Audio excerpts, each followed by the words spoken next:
Hi, everyone. Welcome to Flourish 101. Today, we have a special guest. Oh, I am Clea Torres. I'm a Love Yourself and Flourish Circle volunteer. I'm Hi also an everyone, HIV welcome and to Flourish LGBTQIA++ 101. Today, we And have a special mental health awareness advocate. So that's a mouthful. So welcome to Flourish 101. If this is, we are streaming on all the platforms of Love Yourself, from YouTube, um, Facebook accounts of Love Yourself and Flourish Circle, and I'm not sure if we're on Twitter. Are we on Twitter?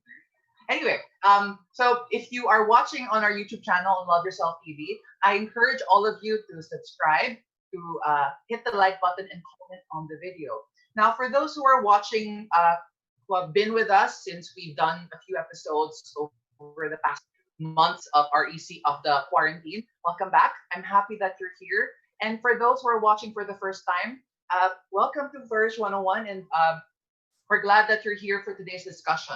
So today, um, just a bit brief background of what Flourish 101 is. We are a series that aims to create safe, affirming, and supportive spaces, especially through the online platforms. Considering the situation of the world during this pandemic, online really seems to be one of the best ways we can access resources, and we are trying to create resources for mental health and awareness. So, and to do that, we usually invite experts and professionals in the fields of wellness, well being, counseling, psychology, advocacy, women's studies, feminism, and all to give all of their insights and tips on how to live healthy and flourishing lives. So if you feel that this is something that will be helpful to you, I highly encourage you to really follow Flourish Circle on all our platforms, love yourself, and really just so that you can get notifications of our different episodes. And we do release on a regular basis. So today is our second episode for Pride Month series, and we're going to discuss responding to discrimination, forms and implications, identifying how to respond, and responding through nonviolent conversation. So if this and our guest today is we're very happy to have Dr. Brenda Allegra today. She's a very renowned advocate. So if you feel that this session on discrimination, especially when it comes to the LGBTQIA++ community, which is very relevant not just for Pride Month, but I have a feeling for all of time. Please feel free to share the link, share this with your friends, and just keep on watching, because this is for me, even as a member of the community. This is something very relevant, and I feel that I can learn so much from just listening to Doc Brenda and asking her questions. And I also encourage everyone who's watching, as you're following along in the conversation, try to think of any questions you would want to throw at us, to write in the comment section, and then we can have Doc Brenda answer them for us. And um, trust me, this will be a very insightful session. So I guess I'll be introducing our guest. So today we have Dr. Brenda Allegra. She is a PhD, and she teaches in the Gender Studies program of the University of Hong Kong. And she has always been among the most visible queer activists in Hong Kong and the Philippines, and has appeared on TV and radio. And I've seen her on TV. Her research, work, and publication is mostly on exploring the trans identities using interdisciplinary approaches.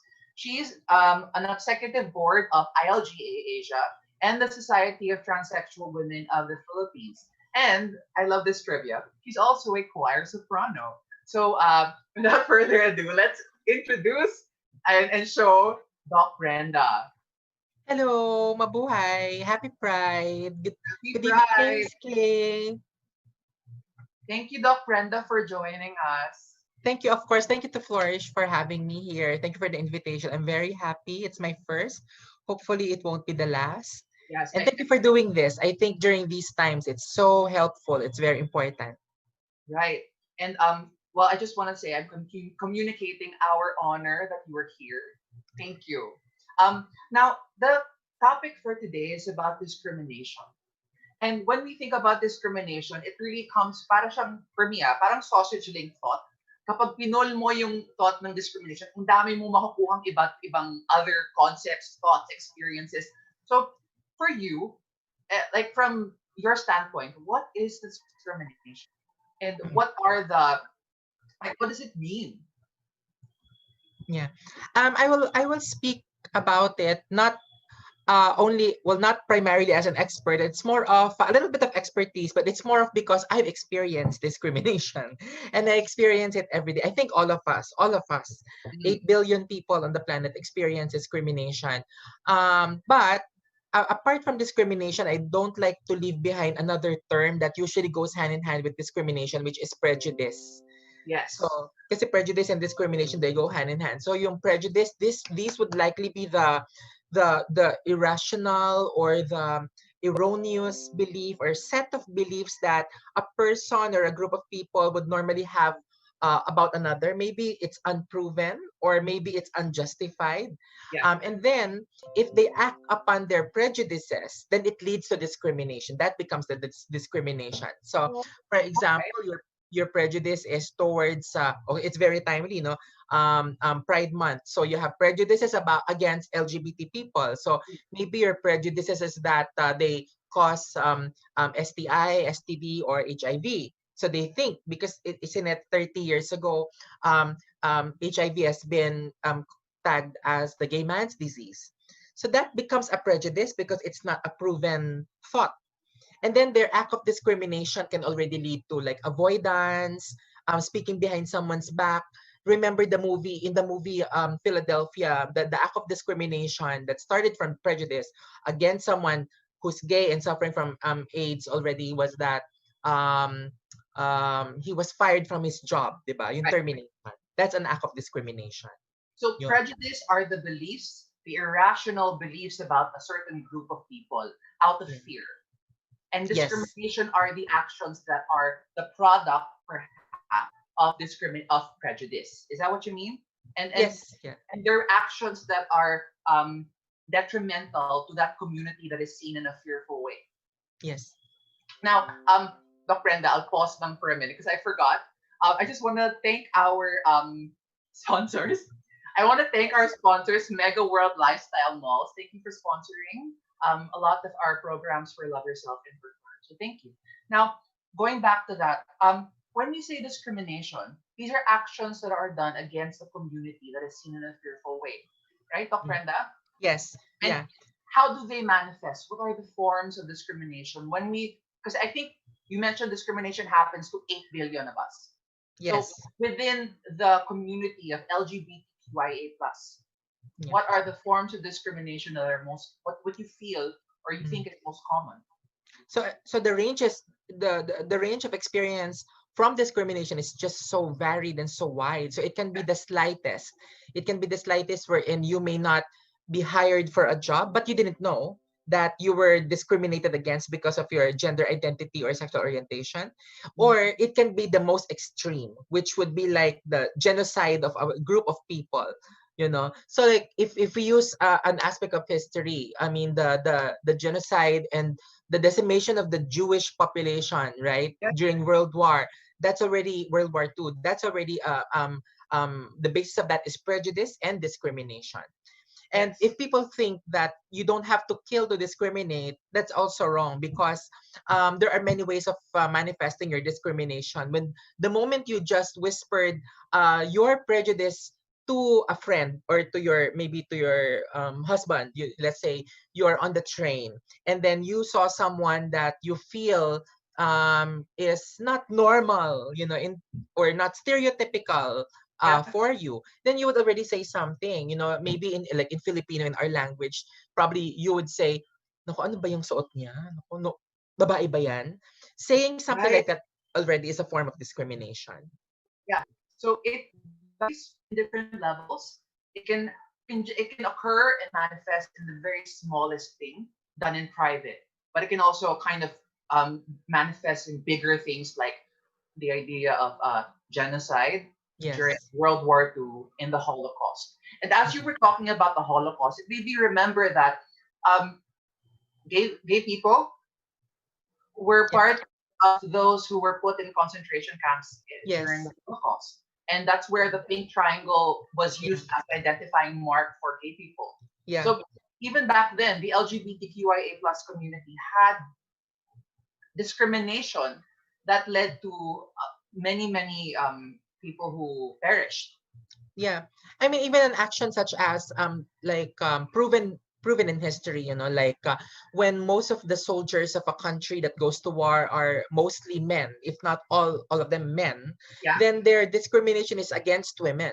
So it means that they have prejudices towards women, thinking that Right. women cannot go to war with them. They don't that women don't have the same physical prowess or Mm. ability to actually defend a country or to fight what you're fighting for. So, and that's why the feminist movement was born out of the prejudices and discrimination that women, all kinds of women, have suffered over the years. And yet, even among women, different kinds of women experience discrimination from other kinds of women. So trans women are discriminated by other women, cisgender women. Right. White And women can discriminate against black women. so when you mentioned trans, it made me think of feminist movements that are trans exclusionary, meaning they Terms, yeah. exclude trans women in the concept of womanhood, Yes. right? Yeah. So that's why they came up with the acronym Trans Exclusionary Radical Feminist, because their feminism is exclusionary towards Yeah. trans because it depends on the very biological deterministic or the bioessentialist idea of what women are.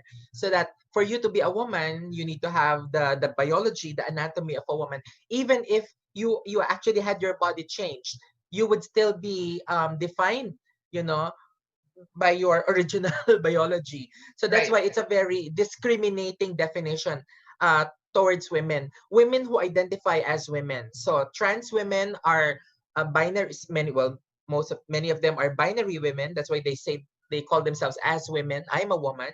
Right. I identify as a woman. Yeah. But if someone rejects my definition, then maybe that person has prejudices towards how I believe and Mm. why I believe that I'm a woman. Right. And these prejudices, again, are false beliefs or false ideas or stereotypes about anyone who they perceive as. But in their mind, it's not false. That's why they Right. stick to it. Right. And it's irrational, as you mentioned, because it doesn't have really, I mean, I'm sure many of them can justify why they discriminate or are prejudiced against trans women to be included in the concept of womanhood. But Yeah. when we think about it in terms of the other discourse of trans inclusion, it doesn't really hold, right? Yeah.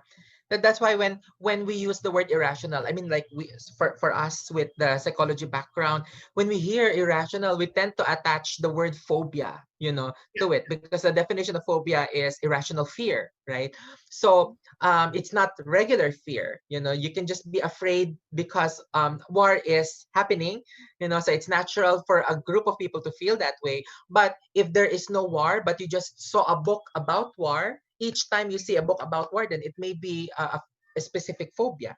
So it becomes irrational. So that's why eventually the root word, that phobia, is attached to a prefix like homophobia or transphobia or biphobia to refer to the kind of prejudice certain groups of people have towards these groups of people, including us. Right, right. So these are irrational fears that really have no basis, but they are still perpetuated for Yes. whatever reason. Now, we have a comment from Bet Domingo. He's asking, he just commented, I can vividly remember a boss in my former employer who once said, buti nga pala buti nga wala pang nagbibihis babae sa kanila, referring to the gays in the office. Yeah. So that's already a prejudice and discrimination. The act of saying it becomes a discrimination. The prejudice is the belief, the attitude towards maybe not necessarily gay people, but maybe gender queer, maybe non-binary, and maybe trans Right. people. So it's so difficult to also automatically attach labels, but that mere fact that they have this pre-existing notion that if you are a kind of a gay person, you're not supposed to cross dress, because if you do, it's not professional. So that is the predominant belief that we find erroneous, diba, among our fellow Filipinos, thinking that not all LGBT people, that trans people are not supposed to dress like women, because if Right. they do, they become unprofessional. So therefore, they are discriminated against, So they don't get hired, they don't get they don't get hired in jobs.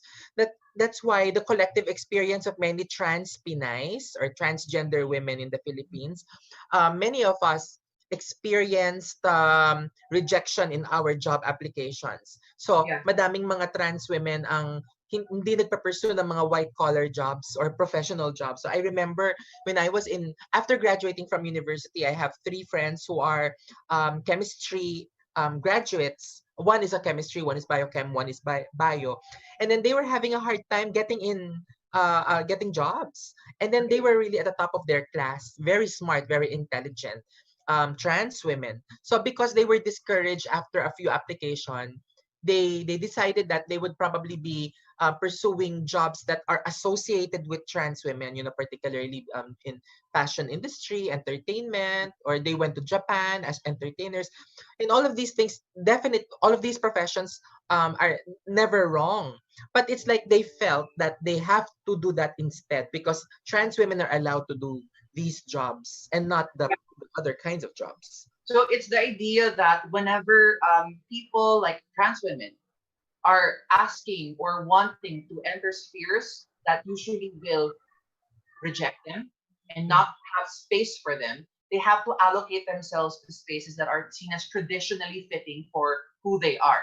Yeah. Which, when I think about biologists, biochemists, these and top of their class, these are brilliant minds who are not being utilized by the field just because of who they are, just because of their gender identity and how they developed and grew up into in terms of living their truth. And that for me, when I'm hearing that, it sounds very ridiculous. And yes, and traumatizing. It can be traumatizing. So imagine a queer kid, who all his or her or their life, worked so hard, enjoyed studying, had big dreams, held big dreams, of becoming a scientist, working at NASA, etc.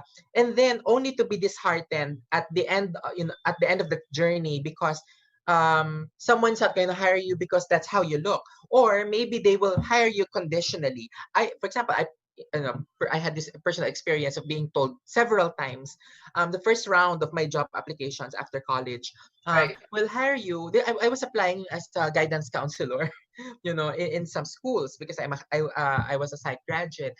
So they would tell me, oh, but before we hire you, you have to cut your hair. You cannot use Brenda. We cannot call you Brenda. You cannot allow the students to call you Brenda. You're not supposed to go to the female toilets at all. You cannot wear female clothes. You cannot wear makeup. And most of all, you cannot. This is the funniest instruction. Most of all, you cannot flirt with the boys. So What? yeah. So And ang how napaisip three ako, boys? napaisip ako kaagad kasi like yung ano doon yung isa sa mga nagsabi sa akin na is all boys school. Oh, Catholic. So, napaisip ako, sabi ko, what did I just do for you to think that I will flirt with boys? yeah. What is it about me that made you think I like boys automatically? Right. Diba? And that And was that the was, most important instruction. yeah, that was, and how old were these boys? They were in high school, so maybe 12 to 17. So you were a professional and they were assuming that you would flirt with 12 to 13-year-olds. Yeah, I was 20. I was a fresh graduate, fresh psych graduate. Tapos nung time namin hindi pa uso yung nagte-take kami ng board, 'di ba, Mm. for psych.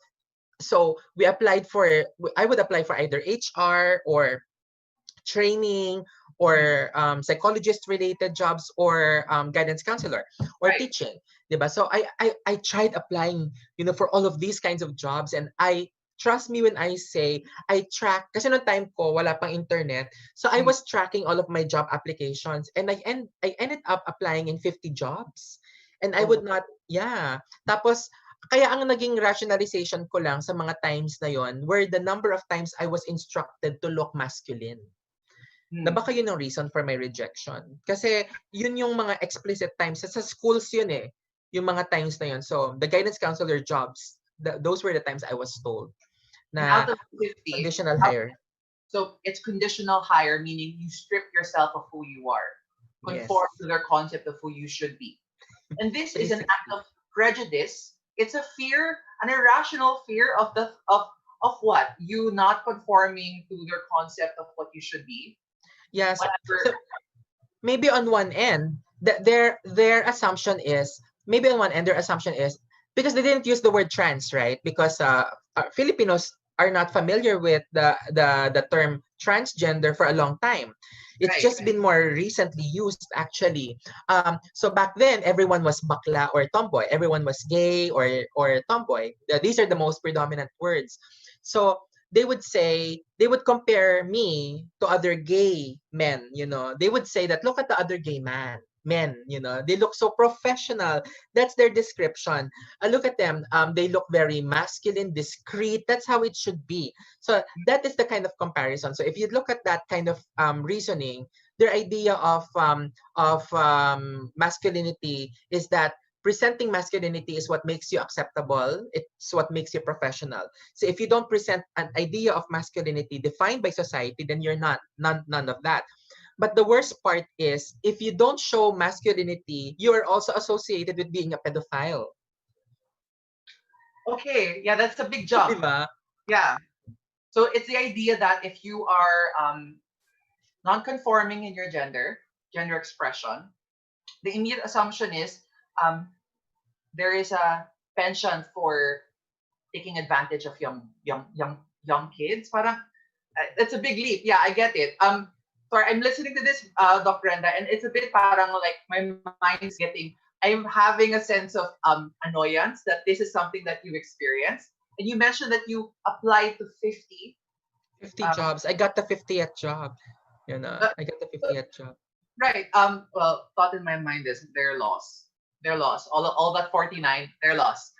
One comment from Avs VRPH. Um, Companies equipped with diversity training seminars in order to avoid discriminating LGBT people in the hiring process. Um, Philippine companies equipped with diversity training seminars in order to avoid discriminating LGBTQ people in the hiring process. Um, I I guess this is a question, not Brenda. Yeah. So let's assume that that's a question. But that's different. That was during my time. That was in 1997. So I will not forget that, because I remember those job interviews. We get telegrams. We get telegrams or letters. I always get telegrams or letters because I was at the top 10% of the graduating class of our Mm. class. So I was always excited for a job interview, and I thought, as a psych graduate, and I knew my stuff as a psych graduate, Yeah, I thought that I got this in the bag. So we I mean, even interviews, but it was very disheartening not to get to move forward each time. So based on that comment or question, now if companies are equipped with diversity policies, they were trained, it will also depend on the personnel, the people involved with the recruitment process and the hiring managers. If correct. they have if they have compartmentalized their own prejudices, then it can be different. Because you may have the laws, the policies in place, but then the person implementing them may actually have the prejudice. It's so difficult to put everything in check, Yeah, right? Because at the end of the day, you cannot audit everyone's recruitment process to a T. So what if it was the interview, and you cannot really objectify the interview all throughout, right? yeah, So it's a difficult to objectify interviews. If it was a test, then it would be easier, especially if it's an objective test. But if it were like open-ended or subjective areas of recruitment, it's very difficult. And right. that is something I have proven again, because working in HR years ago, when we submit what we call attrition reports to Dole. So Dole and NLRC, they usually require companies to submit, especially those with big employee numbers, to submit an attrition report. And I remember one of the attrition reports I submitted, I reviewed them. So when I found out that there were two applicants who were not accepted because, quote unquote, they were extremely gay. And then I had Mm. access, to the recruitment folders then. So I matched the name with the photos, Mhm. and it's wrong to make gender identity assumptions, right? But just Yes. basing it on what we were trained to do, I would assume that they were trans women, but they were labeled as extremely gay. Right. So So they for them, passed the recruitment, but they were not hired because they were extremely gay. right, these are presenting as very feminine, and the concept is they're gay. Um, Yes, yeah. and I guess the question is, are Philippine companies now in the practice of having LGBTQ anti-discrimination seminars so that they can diversify the workforce? I'm Some wondering. some of them, because like I know that there's the Interpride network, and I know in the Philippines there is the PFIP, the Philippine Financial Industry Pride. So I think these companies, these associations, and also ANSCHAM, so these companies, they have diversity policies. They implement diversity related policies, so inclusion and all that. And I think they're more sensitive to issues of LGBT, women, disabilities, but there are many companies in the Philippines, and some of them are small enterprises, and we cannot guarantee, that there are no prejudices. And remember, it's not when you say prejudice and discrimination, it's not just against LGBT. I mean, there are prejudices experienced by older people. If we look at our job requirements, there is a strict age range, right? Correct. you know 20 to 28 years old usually, right? Pleasing personality, they always place that there. Something that we compare to, let's say, other countries, they don't always require age, but in Hmm. our country they do. So that's a form of discrimination already. It's ageism. Ageism, right? So It's a form of even discrimination. so, it's not just for LGBTQ individuals or people living with disabilities or women in general. It's even discrimination that's seen for people of varying age groups, Yes. And right? religion also is can be discriminated. People of religion can be Correct, discriminated. correct. Color, skin color. Skin color, right? Which is a very relevant topic right now in the world, especially in the U.S. with the Black Lives movement, Black Lives Matter movement. Bet Domingo has a comment. In cheering squad and in sports, even if you are well qualified for such activities, you will not be allowed to join the team because of your gender identity. Oh. Yeah.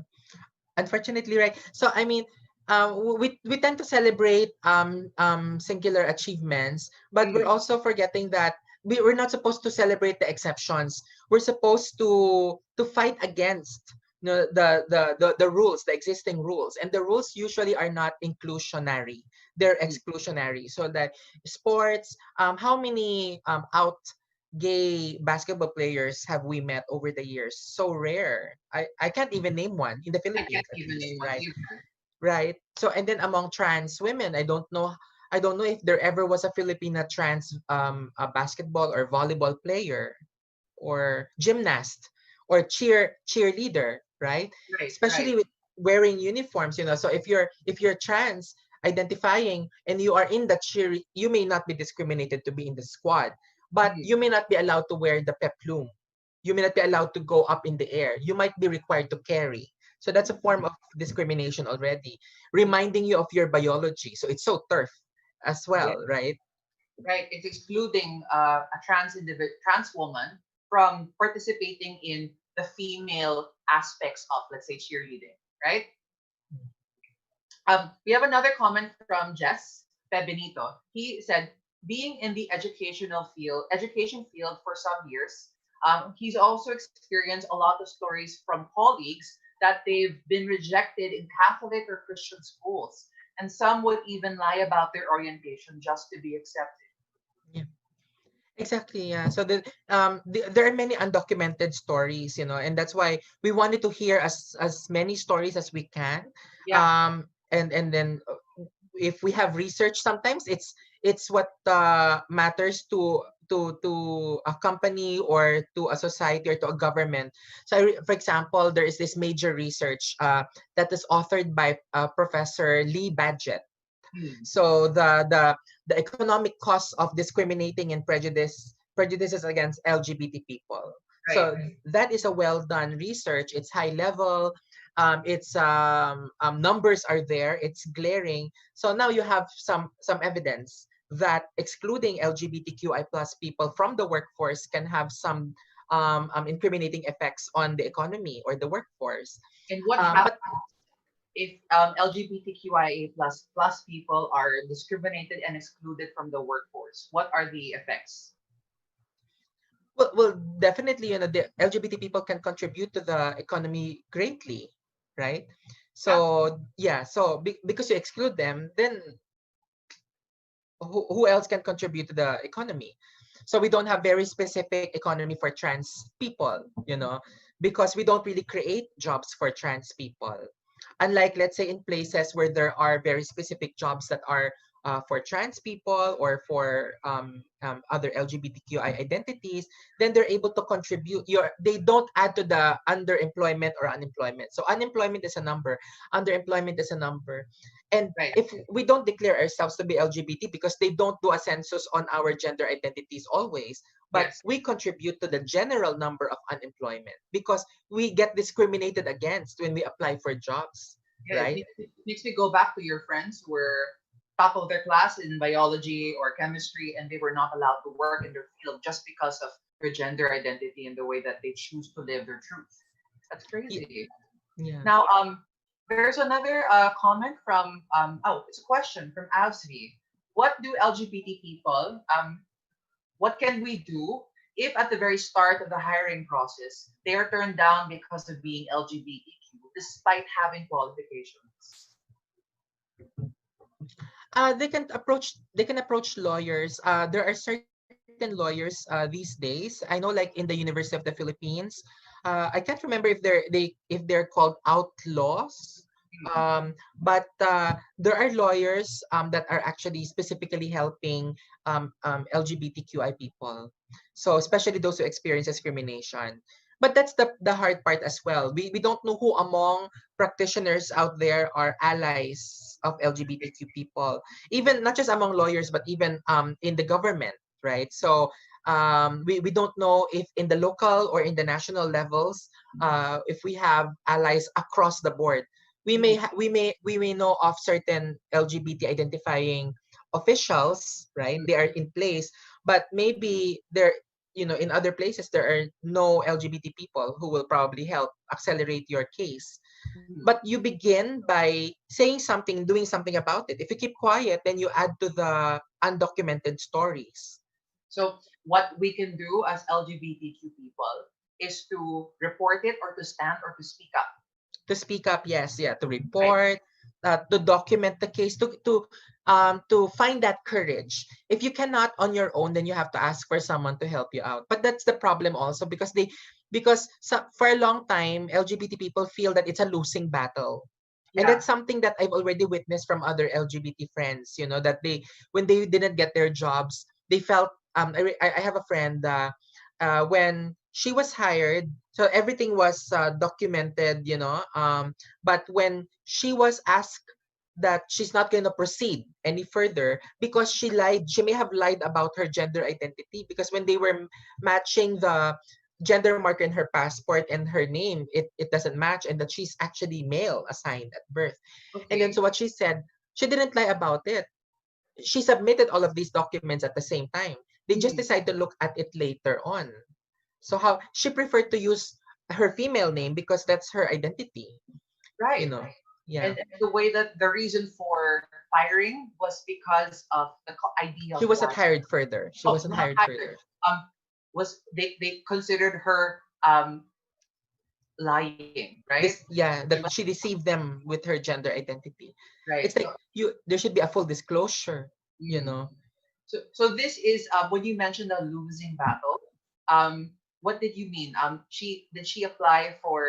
Did she report it? Did she go to the a law firm, and did the case? I think she lost courage. I think it somehow broke her spirit, you Yeah. know. Um, yeah. So that's the hard part, because not everyone is resilient, not everyone is strong, or not everyone fights the same way. Hopefully she's okay now, but then she's the only one whose story is so specific that I know of. but there could have been more because there's so many of us, right? Yeah. Yeah. And there are LGBT people in the provinces that don't have access to organizations. Like for example, we have STRAP. STRAP is in Manila or based in Manila. You may come from other provinces, but you may not know about STRAP at all. There Right. is Transman Pilipinas, Pinoy FTM. They may have heard of it, but they may not have access to the group. There are LGBT people who have no internet access. I mean, like we're the Philippines, we don't have. Not everyone has internet Yeah. still, or So the internet is bad. it's good that you noted that not everyone in the community will have access to the resources of those, let's say, within the metro or in major cities. So in far off areas that do not have access to these groups, they are at a disadvantage when it comes to at least finding ways of, I guess, fighting for like equality, right? Yep. We have a question from Nathan. Sorry, parang this is a question kanina pa. I apologize for answering late. Nathan is asking, how about others who police how you identify yourself, how you express yourself, and in some cases tell you outright, you are not who you identify yourself to be. You are this. What I see you as being, you are this, parang what I see you being aware of Soji myself. I'm seeing, because Nathan said he sees it in the community and outside the community. It happens time and time again.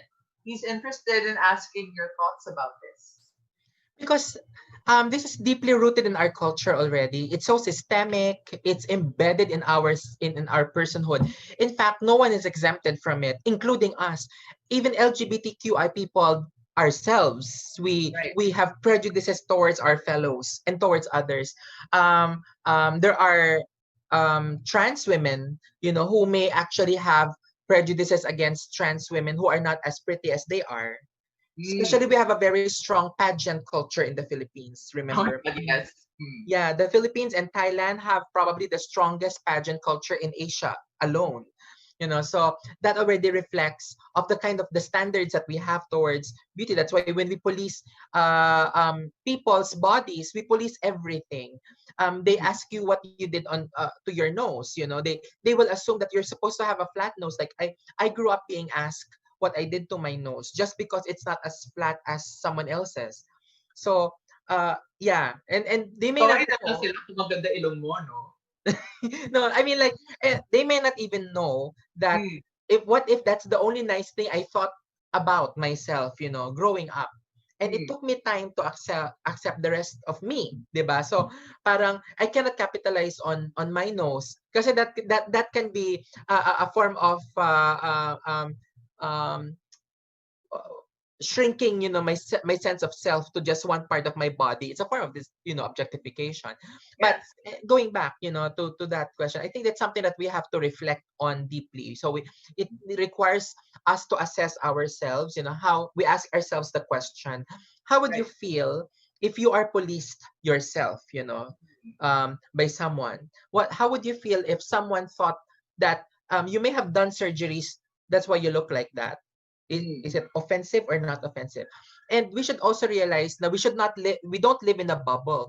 We may be in the Philippines, but we are protected by the sense of culture we have. But to someone else's culture, maybe this is so offending and offensive, Right. di So ba? I'm hearing Doc Brenda, I think, is how can we be more empathic and more self-aware about what we are asking other people and the policing that we are doing in other people's identity, expression, sexual orientation, and if we are going to be okay being asked the same questions we are asking other people, Yeah. right? I mean, I think for one, let them tell their stories Mm. because you may also want to tell your own story. There are people who are very revealing of themselves. They like to talk about themselves a lot or what they did. They're very detailed. It's a way for them to bring up conversations, Yeah. and they don't have a sense of censorship. They don't have a sense of filter on themselves. When let them, because they're happy that way. Maybe if you police them with their behavior, they might feel offended. But we have to call attention to ourselves already. Our culture is changing. Like years ago, people have not heard of feminism. Mm. Even if the women's rights movement has been around for a long time, they don't have a label to it. But Yeah. now we have a label to it. In the process of feminism, we have not heard of intersectionality and TERFs, but now the terminologies are there.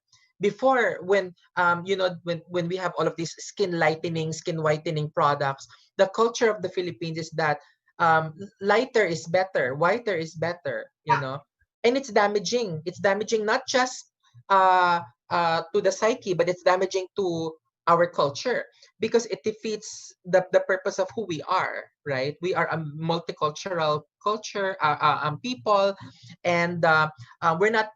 We come we come with different colors, shapes, and sizes, so we're not supposed to look, in just one package. So it's the general policing and placing in a hierarchy of what is more valued. And if you do not fit the most value, you are seen as less, right? Yeah, and it's calling everyone's attention. I think educating everyone, educating ourselves. So this session is already a form of education. Yeah. But then from here, we have to remind our society to continue. Like media is responsible for that. So if media keeps perpetuating restrictive and erroneous ideas of beauty, like beauty is white, beauty is size 2, beauty is young only, beauty is cisgender and straight, then we are reinforcing the wrong um, messages, right? We are reinforcing the wrong messages. So we have to address that in the schools. So the K to 12 Right. should now be inclusive of these messages, and change, the antiquated ways of how we were thinking.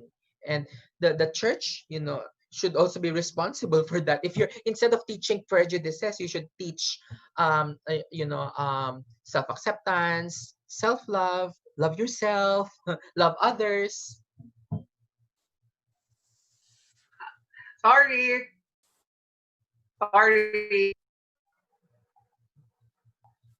Hello, I'm back. Yes. Apparently, I'm having with my internet. Sorry, everyone. You were talking about I'm just having issues. Yeah. How's your okay? Can you hear me? Okay. So Yes. yeah. I'm So back. so across the board talaga, we have to change the culture, and we should do it because we're talking about it. What's the purpose of talking about something if you're not doing anything about it? Because remember, with discrimination, my thought, my attitude, at my action. That's why discrimination happened, because there was a pre-existing belief. Yeah. Sorry, So if we can discriminate, then we should learn. We should do the reverse of that. So what we can learn, we can unlearn. And remember, like, behavior can be changed. We can modify. So if you learn to love someone, you would also fall out of love and fall in love with someone else. So it's not permanent. These things are not permanent, but change is always the best thing, and we should always change for the better. So we have to educate ourselves. If you don't find them in the textbooks, then you listen to to those that make sense. Like, you, for sure, if you talk about intersectionality, the prejudices that I experience, someone else may have experienced that in a different way, but you experience something, di ba? Oo. So mag-discriminate ka so kunyari, mag-discriminate ka against someone of a darker skin color here in the Philippines. Now you go to, let's say, Europe, or you go to the US, what you will probably be discriminated because your skin is darker than someone's white skin, diba? That's true. There's colorism here where white is seen as more valued, but when you put that individual perhaps in America, they themselves, being Filipino, will be seen as people of color. Yes. And also, speaking of color, there's something that I want to address kasi discrimination issue din to. I think I'm seeing some Filipinas in social media they are decrying the Black Lives Matter movement. They're claiming something different, that all lives matter, because they don't get the point. Diba? Of course, all lives matter, But then obviously for many societies, Black lives didn't matter or doesn't matter the same. They don't matter the same way. That's why we Yes. remind everyone Black lives matter. Hindi naman Right. nila hindi naman ang movement, hindi naman Black lives matter more than all other lives. Hindi naman yun ang movement. Black lives matter. 'Di ba? So let's not change the message because we don't understand the message in the first place. And that Correct. reflects the prejudices in our own backyard. 'Di Mm. ba? Yun. And that reflects the idea of colorism, where dark is not seen as valuable. Right. Doc Brenda, there's a question I had in mind when you were talking about how we can respond through law firms, or how we can respond by educating ourselves when we ourselves are having discrimination against other people or prejudice. Now, it makes me wonder about how can we communicate with other people when it comes to discrimination and prejudice so that we can raise awareness. And We I think, begin Hmm. yes, it's Doc. We begin with conversations with the people that matter to us the Mhm. most. Maybe if you want to practice, then we begin with our friends. So I would suggest, because I'm pretty sure we are friends with people who have prejudices. Right. Diba? So we Yeah. talk about that openly. So we ask questions, diba? We ask questions and na-experience mo na ba ang discrimination or have you experienced? Paano mo nasabi? So then we have to keep probing, right? And then we try to find insights doon sa mga sharing natin.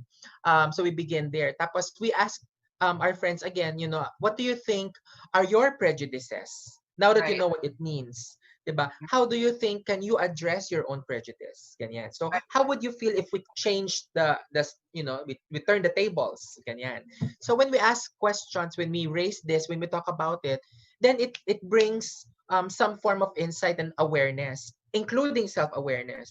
I mean, like even among us, right? So us in this conversation, we're learning from each other also. And Yes. when we get out of this session, I'm going to learn more things. There are things that I cannot yet talk about because I haven't learned them. At my age, I learn new things. Hmm. So So we begin there. so it's when we talk to the people closest to us, it is in a very probing way where we try to uncover their own experiences of discrimination and prejudice, and then ask them about when they have done that to other people, and Yes. also linking how they felt being discriminated against, and creating that line of connection to what about when you do it to other people, right? And we have to take that responsibility and accountability to educate this generation because the future should be brighter for the next generation And, already. mm, Because like we have friends who are parents or becoming parents or about to become parents, and we have friends who don't want to be parents. So yeah, we begin with that conversation that don't force becoming parents to everyone. Not everyone wants to become parents. Not everyone wants to get married. So yun conversation na yun eh, 'di ba? It's a conversation starter. very Filipino yan, yung tatanong mo, okay lang ka magkakaanak? Kailan ka magpapakasal? Hmm. So Oo. I have another thought. I know that communication and conversation with people when it comes to their own prejudices can not go so smoothly. Meaning that there are some conversations that tend to be um, uh, quite filled with conflict and Mm, aggression and anger. So mm. how can we navigate communicating with someone about discrimination and prejudice, especially if they're the one who is committing that kind of discrimination and prejudice in a way that's not going to be so violent and aggressive? Mm. Minsan may self-discovery or you discover maybe you discover when you just did something halimbawa sa chat group, when you said something, someone's gonna react differently towards what you said. Tapos ang feeling niya, you are prejudiced towards him or her, 'di ba? Whereas you are not. So now at that point, maybe you wanted to have a conversation, but you decided not to have a conversation because you're not feeling well as well. Right. You're not in a good place. So, but you cannot pretend. So, acknowledging that I don't want to pretend just to please you.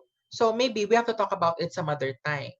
So, it's always like a point of discovery, na maybe we are friends for many years, but we don't talk about these things for many years, So we have to, it's like we need assessing our relationships na ang mga friends pa natin gusto lang natin because masarap rumampa. 'Di ba? Remember ang Joyce ng kabaklaan ay rampahan, sabi daw nila, 'di ba? Pero sa mga rampahan ba natin na nagkakasubukan yung mga friendship? Yeah, are we able to resolve our conflicts with amongst ourselves? Maybe not. Maybe we avoid the conflict, 'di ba? So if initiating a conversation about prejudice is going to bring about a conflict, then it's a good challenge because for the both of you or for your group. So don't be afraid of it, because if you're afraid, nothing's gonna happen. Right. But I guess I think it's more like how do we navigate the conversation so that it doesn't erupt in just I don't want to be friends with you ever again. Right? Yeah. So ano talaga, you have to think about what you'll say. But when you said something, tapos parang feeling mo it landed differently, then you try to apologize, and then that person is not taking it, then maybe you wait. Oh, okay. So also try to gauge receptivity to the conversation. Unfortunately, our personalities are so different and varied that we react to the issues differently. So Correct. if you are open-minded, you para malawak yung patience mo, someone else maybe hindi ganon. So may trigger sila. So that's why it's so difficult. But So I've reached an age wherein I don't have the intention of hurting someone, but if I have to say something, I'll say it. Tapos, I'm going to engage you in a conversation. But if it means that we will never talk again, then maybe the friendship wasn't really there. Oh, okay. So this is like when you need to say express something, but you also understand this can be a gauge of whether this friendship is worth keeping. Yeah. In a way. Oo. Kasi you're not parang you prejudged already, or you don't want to talk, 'di ba? Para pwede ako I just said I experienced saying to someone, I don't want to talk now. But then kinabukasan, I'm okay to talk. Pero ayaw naman niya to talk, 'di ba? So, okay, but maybe later on we will talk. Right. Pero pag So dumating yung time na ayaw niya makipag-usap, then it means, it's that could be a sign of where you stand as friends. But that is when it comes to friendship. But then we can talk about prejudice and discrimination outside of that context. We can talk about it in the classroom. So if for the educators who are listening, I've heard that there's someone who is an educator, then you use this, right? Hopefully your subject area allows you to use this kind of topic, and kailangan natin ng mga experiential learning, yung mga mas critical thinking, reflection. These are the kind of activities we should do. Hindi laging identification, objective test. We have that to build our memory, but how do we build our critical thinking as well, right? Yes, and how do we build our empathy? Because it Yes, sounds like how can we put ourselves in the shoes of people that we would not consider being in their place and experiencing the kind of discrimination they experience. It comes to the experiential learning of hearing conversations or stories from people that you usually wouldn't hear. I think that's very helpful. There's a question from Harvey Stardew. What is the difference between discrimination and microaggression? Oh, that can be tough, no? Kasi I think microaggression would be the smallest things, when you blurt out something, an expression, maybe the way you look at someone, or the uneven treatment you have towards your friends or your colleagues can be a microaggression. Like for example, if you're the only trans person in the room and everyone else is gay or lesbian, and then all of the jokes are always transphobic, and then once the transphobic joke landed, there's no sincere apology, and then there is no sincere need to ask for an education, admitting, oh, did I say it wrong, I'm sorry, can you educate me about it? I'm sorry, I just got used to this misogynistic way. So maybe that can be a form of microaggression, because maybe you're not discriminating against your trans friend, but you say things that can hurt. 'Di ba? You can say things that may not be prejudicial all the time, but can actually hurt someone. It can be a microaggression. So the distinction sounds like is non-intentional hurting of other Or people it can be on intentional. right or but based on also a prejudice perception. But I guess my question is, how does it differentiate from discrimination? What is the nuance in the differences between the two? Yeah, but setting the boundaries between the two can maybe difficult, no?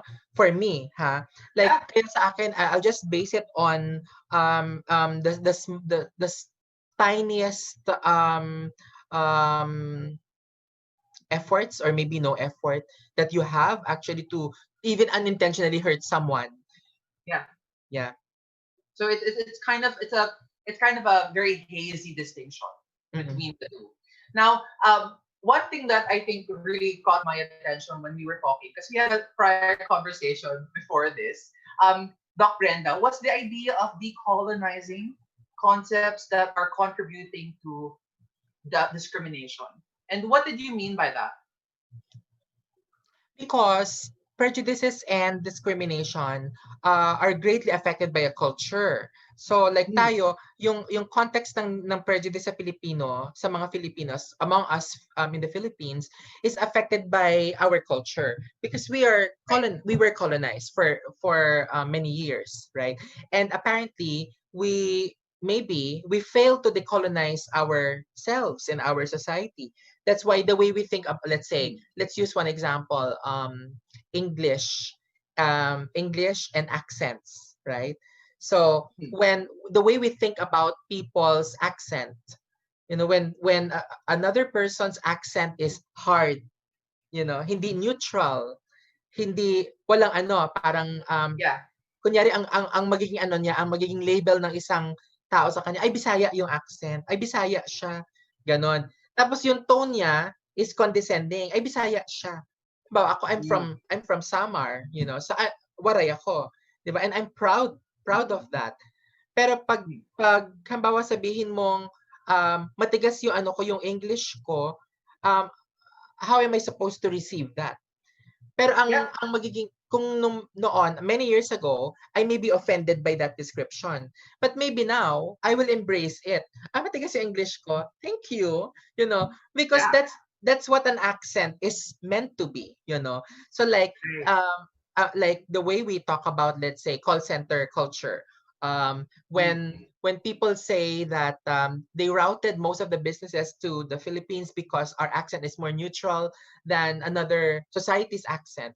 But the thing is, mm, it's not a problem if their accent is not neutral, diba? yeah, So maybe it's a need. So if you really want um, um, um, people who don't have accents, then look for people with no accents for your yeah, business. But which I don't think exists. I it think should, everyone has an accent. and that's So, the beauty of accents. Mm-mm. yeah, that's true. It's a beautiful thing. You mentioned something about how culture and within the colonizing culture of, let's say, the Western world, a lot of our perceptions about gender identity, sexual orientation, gender expression were kind of conformed to the perceptions of those colonizing countries, right? Yes. Mm-mm. And if we look at it in terms of the LGBTQIA plus spectrum and the decolonizing of discrimination within our community, how can we root ourselves in our identity beyond the colonized period of the Philippines Then to decolonize that? we have to revisit our history and remind ourselves that before we were colonized, we have babaylans, babaylanes, Catalonan, Asog, Bayog. And even among our people today, there exists Bantut, the Bantuts of Mindanao, the Teduray people. These are very indigenous people to us, and they can be compared, to some extent, you may compare them to the Hijras of South Asia, or the Berdash or Two-Spirit of North America, the Mhm. Oshtish, yan, ganyan. So, may mga two spirits tayo, and when they say two spirits, they are venerable. They are actually blessed. They are looked up to in their societies before the colonizers came. But when the colonizers came, they erased that because it was a threat to their belief system. They will introduce to you a new belief system. Like maybe the Spanish colonizers brought Christianity. So when they brought Christianity, Right. with Christianity comes an interpretation of gender and sexuality. So that's why they enforce the gender binary into our system. But our Yeah. genders were not really binary before they came. You know, Yeah. even the way we were protective of nature, because we worship nature before. Yeah. If you want to call that pagan, it's up to you, you know, however you want to call that animist, you know, but Mm. we worship nature, therefore we protected nature. But maybe in the Yeah. process it removed that, so we were colonized. And then the names that we got, right? So our names became gendered, right? But if you listen closely to the Tagalog, I'll just use the Tagalog. Maybe the Filipino language in general, it's not a gendered language. It's not highly Correct. gendered, right? When you Mm. say siya, does it matter if Oo. it's he or she? Yeah. Or we Ako. go, sino yon? Sino yon? Yes, In you know, English, who was that? Or who is she? Right? yeah, Who is right? so that binary is found in the language from the colonized Western countries, Yeah, I but mean, not look with at the yes, colonizers' language are very binary, very gendered, right? English correct. is gendered, Spanish is gendered, French is gendered, right? So Mm. we're actually lucky that our own language is not, if not totally ungendered, maybe it's almost ungendered, Yeah. So and I I'm proud love of that. that. I'm proud of that too, but I love that idea of reaching back into our roots before we were colonized to look at how we valued the spectrum that was non-binary. We would look at gender two-spirit individuals as seen as venerable, worthy of they were seen as blessed. And I'm guessing that they were connected to a higher source. Yeah, it's a And that was their spirituality. perception. Yeah, Right. because Um, yeah, people are confused with with religion and spirituality. You know, I think when religion came, spirituality is not always there. You know, yeah. so and spirituality is very important. So I think our babaylans, our asogs, they were very spiritual. They are connected to nature. They preach on respecting the land, respecting nature, the flow of the universe, right? And we Yeah. somehow lost that, so we Right. have to So reconnect. yes, so it's the idea that this perception discrimination against gender non-conforming individuals, or even individuals who were part of the trans community, that is not something inherent in Filipino culture. Our And culture, yeah, yeah, and you were gonna ano, the babaylans, the tedurais, the asogs, you can consider them as trans. They may be genderqueer, fluid, yeah, non-binary, two-spirit. But yeah, definitely they are not binary male or female, you know. Hindi siya exclusive man or woman. So people claiming that modern lang yung ano, kabaklaan is modern. It's not modern, you know. It's as ageless as the universe. It's as timeless as the yeah. universe, 'di ba? I love that. That's not modern; it's timeless. Yes. So it makes me also remember. I research a lot about mythology, and one of the Tagalog deities was called Lakapati. And Lakapati was seen as it was written in the monks when they journaled or talked about our culture as a transgen well a term I don't want to use, but it's an old term for trans or intersex individuals. Intersex it called it like a spirit that was demonized by the colonizing monks who came here. But our culture, the Tagalog culture of I guess Manila, worship deity. They called her Lakapati, and she was the giver of rice, and she was intersex or non-binary. And so just the idea that it was seen as holy, and we did not. That was erased from us by the colonizers, right? Yeah, and then I mean, like, what would ensue after the erasure is the prejudice.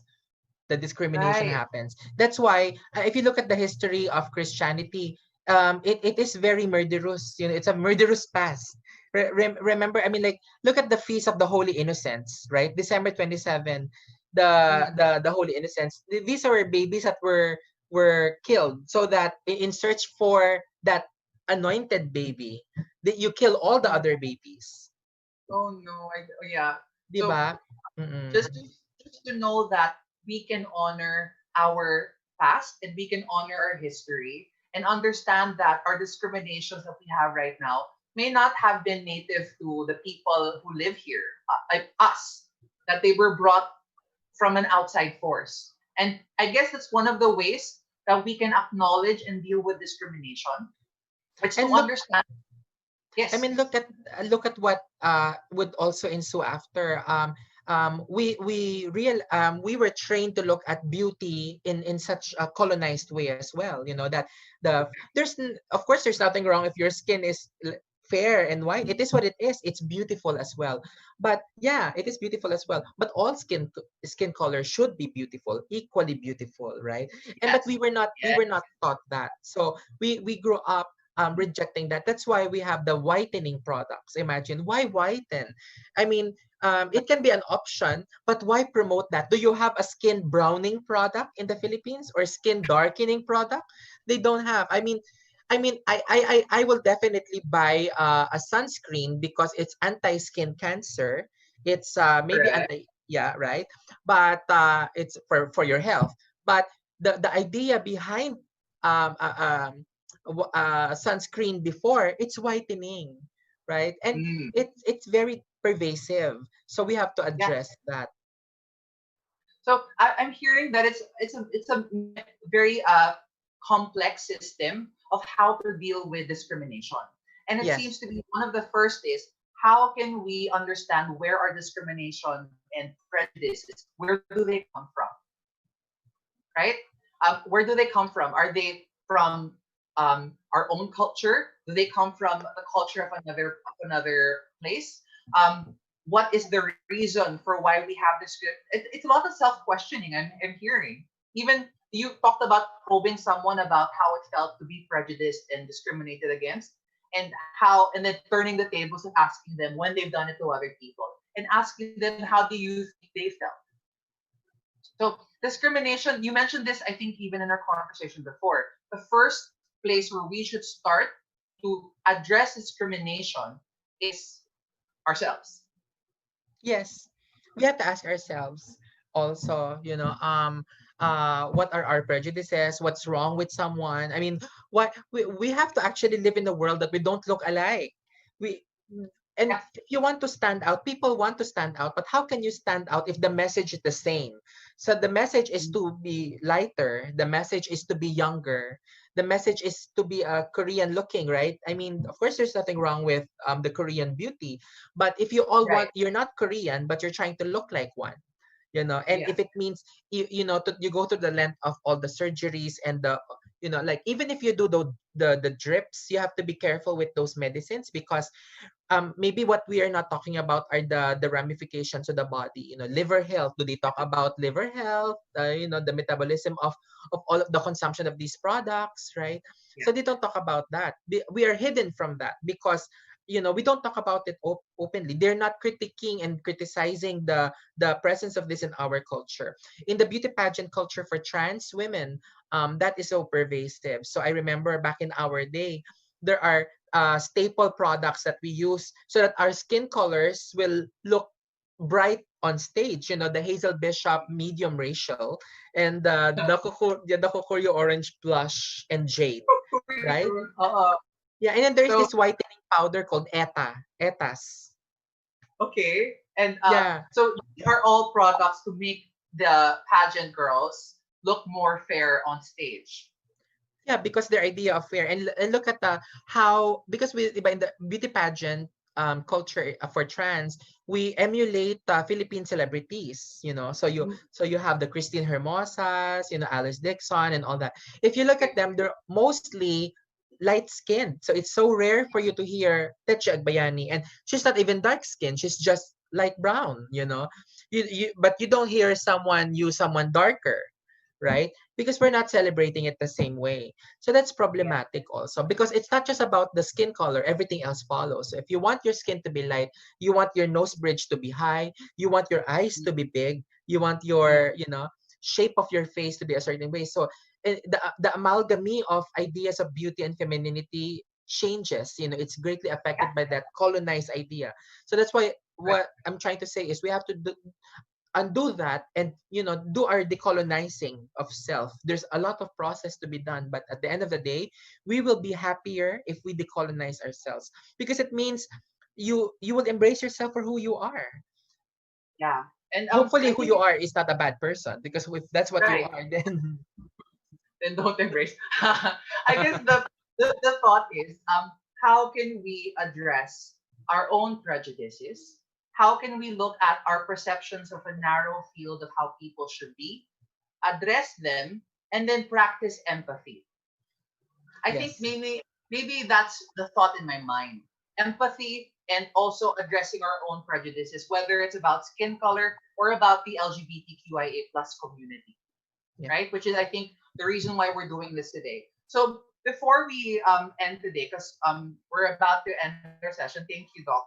Um, what is like the final message you want people to hear, given that this is Pride Month and given that we're talking about discrimination and how to handle it and deal with it?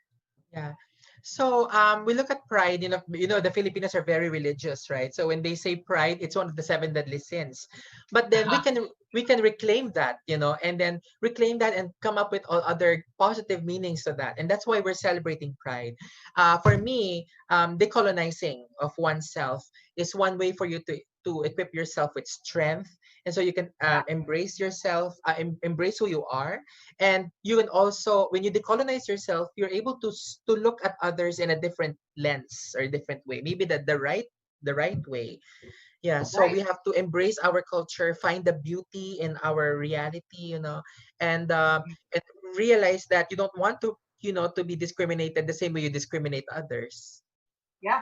So when we say decolonizing, it's how to recenter ourselves in who we are as Filipinos and to take away whatever was implanted in us that doesn't belong so much to our culture, which is prejudices against LGBTQ, non-binary, genderqueer, trans individuals, two spirit, right?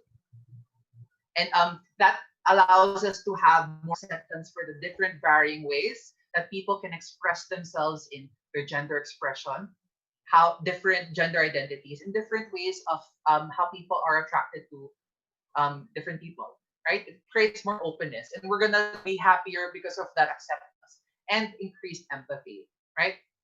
So I just want to say thank you, Doc Brenda, for sharing your insights and your expertise and your top-notch University of Hong Kong knowledge. Thank you. Um, No, I think I already said this. My knowledge, I think, is built by my own experience. I don't have to read for this session. I just drew from experience, and if I may just add, discrimination and prejudice, it's not going to end, as if we look at it, the world gets more controversial every yeah, day. So that's why for us to really change it, we change ourselves. We have to start thinking. We need to have conversations. We need to read. We need to open our minds. Decolonize. Yeah.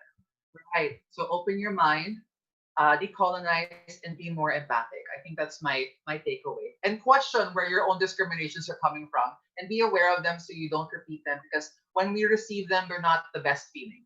So before we close, I just want to say for everyone who's watching, I'm inviting you to join the Flourish Circle, which is a safe space to tell your story. We have a link on the Flourish Circle Facebook page that you can go on to sign up for this Flourish Circle safe space. And I think I'm encouraging everyone to just uh, feel free to join because I believe that this will be a very helpful experience for anyone who's part of this program. So and again, I just want to say, Doc Brenda, thank you for joining us today for Flourish 101.